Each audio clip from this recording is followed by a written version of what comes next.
This is a typical street scene in Lombok, Indonesia. This is the village of Banyamulek, where pottery is made by people who call themselves sasak potters.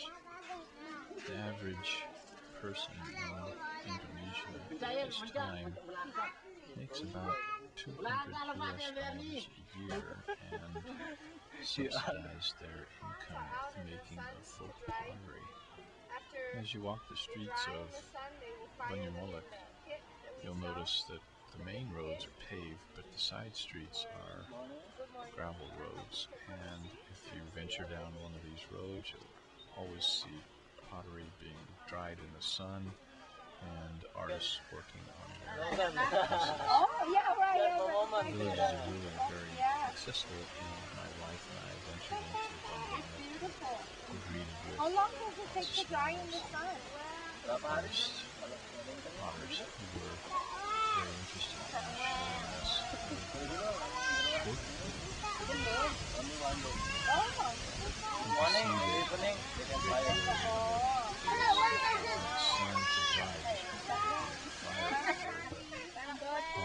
The burnishing process will finish up burnishing process in greenware to create designs and patterns.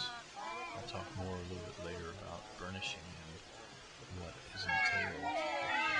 When we walked into the village, we were greeted, like I said, with lots of smiles, and my wife Maggie was very interested in language. Jadi guru Here's a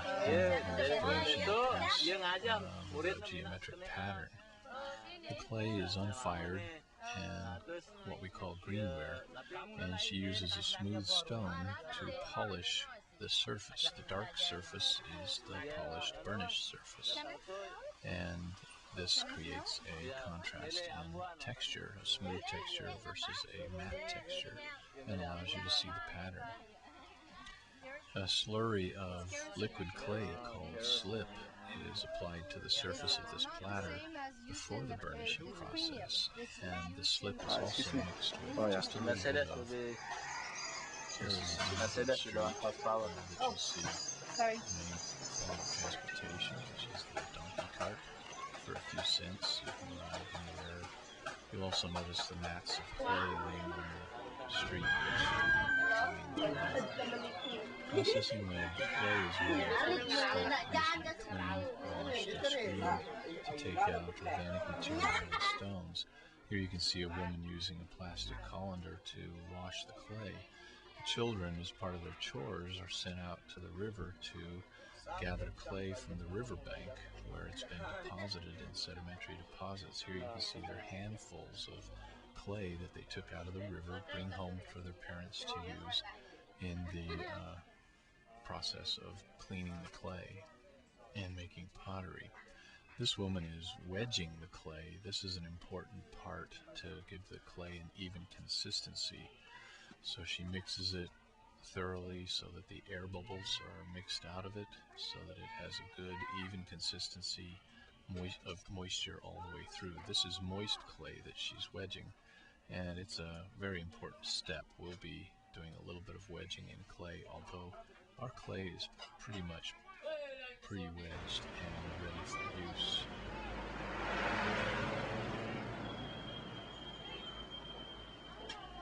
Here you can see a potter using the turntable, which is an ancient tool that dates back 5,000 years to ancient Mesopotamia.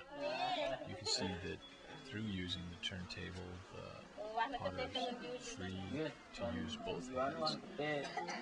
In the background, you'll notice that there is clay drying on a mat. This is to take some of the moisture out of the clay after it's been screened, so that it can become to the consistency of moist clay, usable clay, which is what this woman is holding in her hands right now, working into a coil which she's going to skillfully apply to the lip of the pot that she's working on the turntable. These potters create a great deal of pottery throughout the year, and they commented to me and asked if I had an electric potter's wheel. And I said, yes, I did. They were very envious and said that they wish they had an electric potter's wheel because they could make more pottery. Because a potter's wheel speeds up the process of production.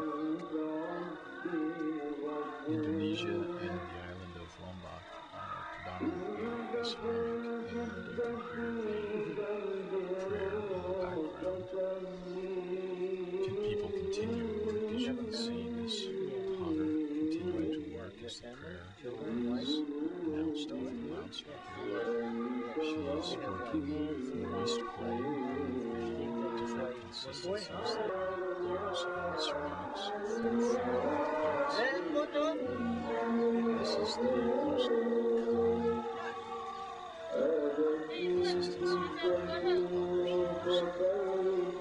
She's able to use her foot to help turn the table as she works with both hands and just adding clay and swirling it using various tools like flat pieces of tin, sometimes a sponge to help move the clay around. She makes it look very easy.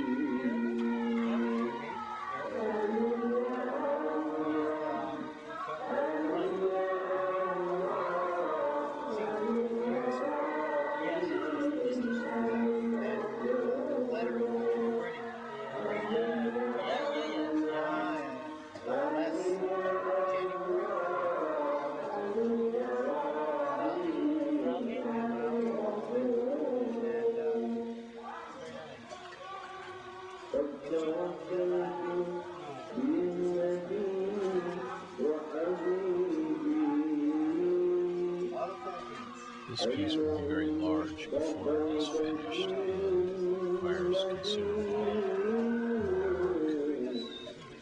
The next piece that you'll see is a woman working on a turntable, but she's using leather hard clay and slip to join a foot into the piece. Leather hard clay is described as firm but still workable. And if slip is used, a very liquid clay, you can join leather hard and moist clay together using slip in between the joint. As you watch this potter work, you'll notice that she makes careful measurements.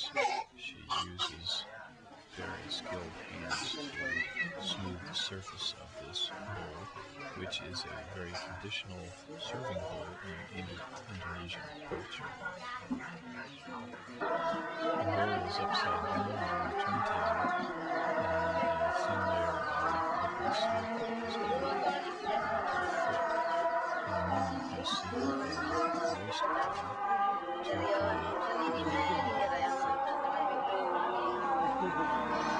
Potters use slip to bind moist clay to hard clay, which allows the two different consistencies to equalize and bind together for a strong joint.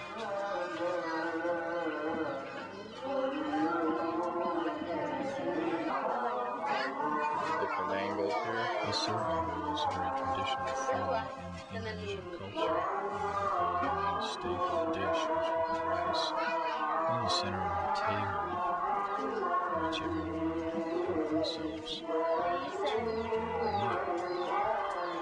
You can go hold up one of those. In a moment, you'll see the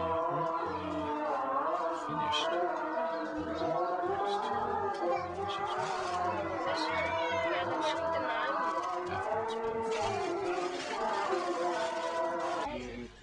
These young girls are working on some pitchers and small serving bowls, which are used in the tourist markets in Lombok, which has major hotels and a thriving tourist industry.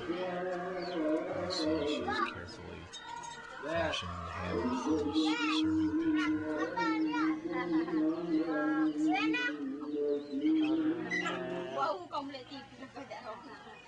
There are many types of decoration that you can put on the surface of the pond. This is one of them. These are rocks that are oxidized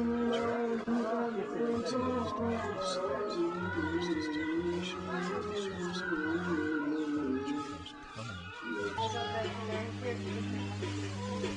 These four large vases are used in the hotel industry. These are on the surface of the pond. You can see closer that the pit still contains large grains of particles. Oh yeah? This young girl is using a smooth stone to burnish the surface of the pot. You see the red pot in front where the light connects down is the color of the pottery after it's been fired. Notice how dark brown it is when it's unfired. She rubs the stone on the surface of the clay and polishes it with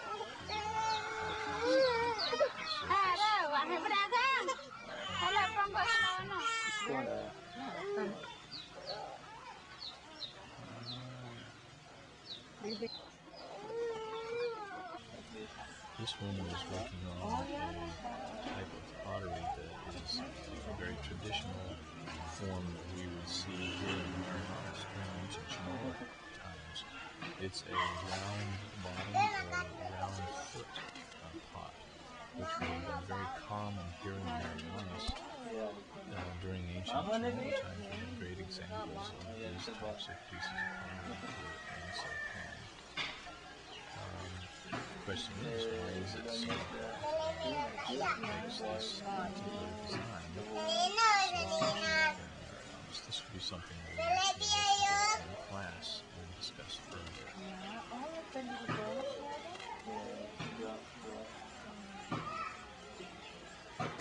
The firing process used by Indonesian potters in Lombok is traditional and very common pit firing. This is a fire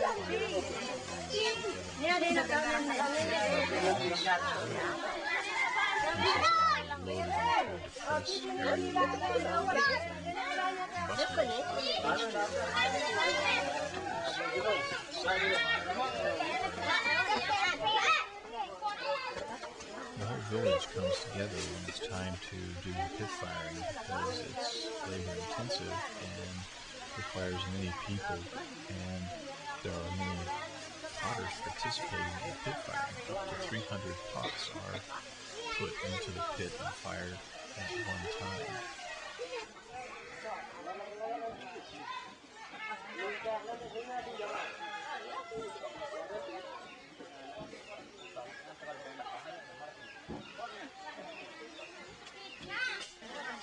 These are good examples of fire that was fired earlier that morning, and you can see the distinct color change. Notice the pots, the flowers that are going into the pit right at this point are a different color after they're fired. They're much more warm.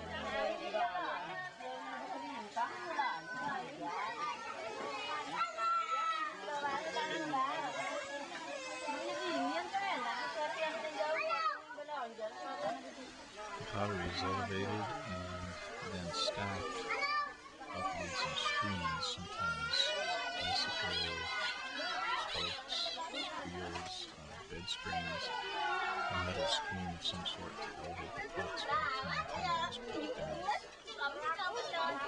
Work goes on around the pit firing. The kids get a language lesson in English.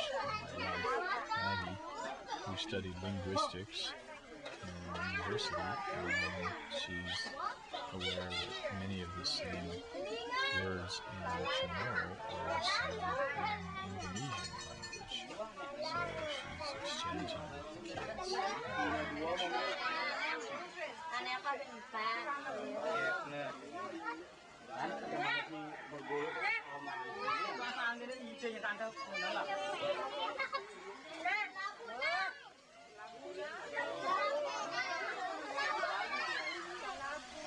after all the pots have been placed inside the pit, then rice straw is brought in from the fields where most of the men have been laboring to feed their families. The rice straw is left over and mixed for a great combustible to fire the pots. So they begin putting it completely over all of the pots inside the pit and ignite it, and the fire begins.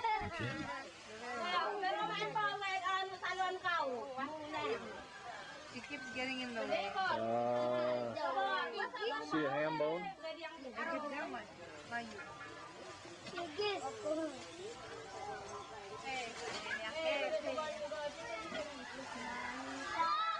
No, she's not.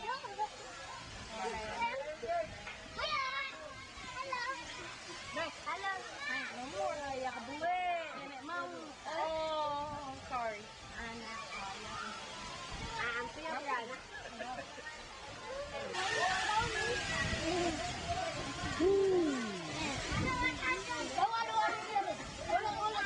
In the foreground, you can see that there are bamboo leaves on some of the pots. Those are the big platters. They require significant material to burn.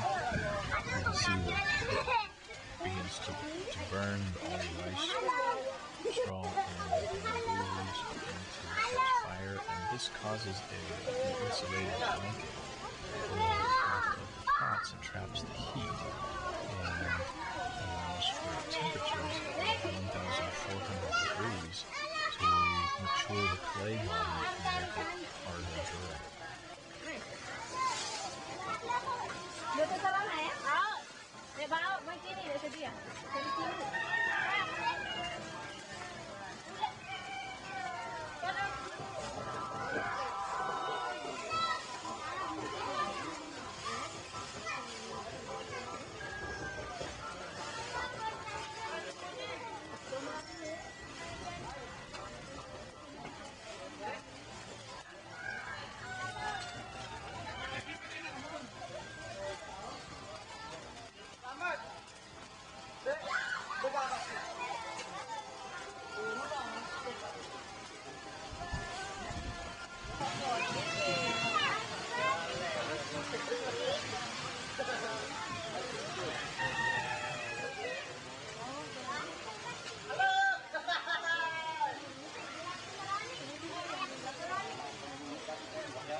Powdered rice straw creates a nice smoky blackened effect on the surface of the pottery, which the Indonesian potters really love. And you can see how it's highlighted in these platters that appear with the geometric shapes. It makes the pottery look as though it was really born in the fire, and I think that's what's appealing to the Indonesian potters.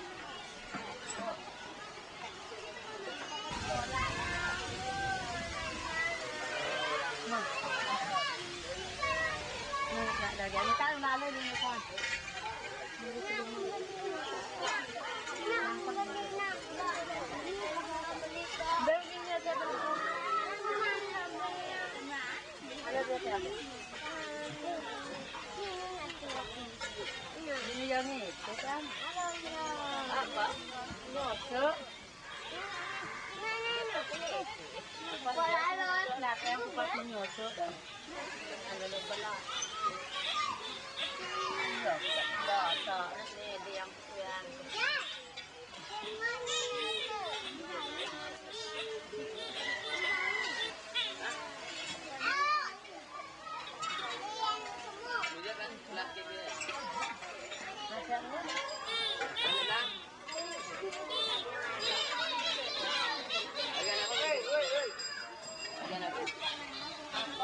they smoke it black.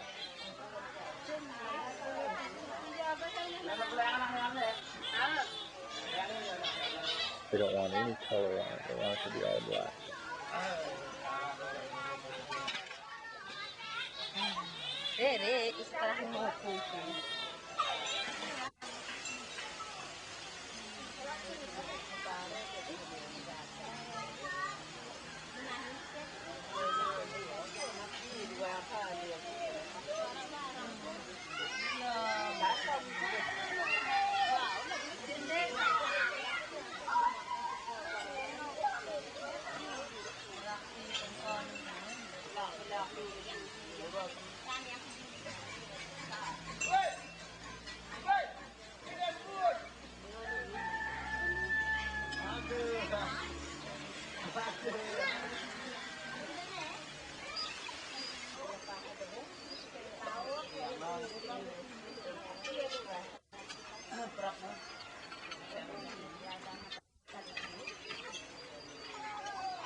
More fire sate. BBQ. That's okay. Yeah.